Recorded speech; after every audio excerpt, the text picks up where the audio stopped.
আসসালামু আলাইকুম রহমতুল্লাহি বরকাতু। আজকের কথা মাত্র কিছু এখন বুঝছো না, বহুত ইম্পর্টেন্ট। যদি শুনিয়া যাও তেতে হলে বহুত ভালো লাগবো, বুঝছো না। তো কথা হয়েছে কিতা বুঝছো না, বর্তমানে যেন আমার বোন ভাই যখন মানে বিদেশও কাম করায় ইয়া বেটি মানুষও কাম করায়, বাড়িঘর ছাড়িয়া কামও আইসো, তো বহু সাবধানে বিদেশও কাম করিও। আর গাঁও যেন নিজের গাঁও দেশও মানে একটা জিনিস কিতাব বালা মতে বুঝছো না, সাবধানে থাকবায় গড়তি বারা যাইবার আগে সুন্দর করে বাড়িতে হইয়া যাইবা, যেন ও জায়গায় যাই আর বা আমি ও জায়গাতে অত সময়ের ভিত্তি আই আর এগুলা সুন্দর মতো হইয়া যাইবা, বুঝছো না।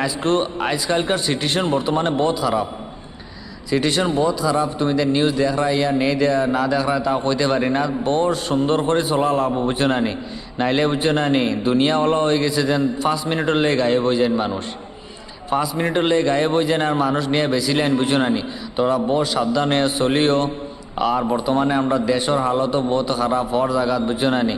তো এর লেগে কই আর আমার বইনেন যে বারে কাম করায় বা যে কোনো জায়গা, তোর মুম্বাই খো, বেঙ্গলোর খো, চেন্নাই খো, যে কোনো জায়গাত কাম করায় তোরা সাবধানে নিজের সেফটি লইয়া কাম করো। আমার ভাই আইনও নিজের সেফটি লইয়া কাম করো। কাম করা বর্তমানে বহুত জরুরি। আর এতে কিতালি কই আর নিজের লাইফের হলে কই আর কিতালি আজকালকে বর্তমানে যে সিচুয়েশন চলার, এই সিচুয়েশন হিসাবে নিজে সাবধান হওয়া জরুরি। আর সাবধান হইয়া কাম করো ভাই। নিজে অতখান দূরতে কাম করা তাইছো, তাহলে কি আইছো যেন 2 পয়সা কামাইতে, তো সুন্দর মতে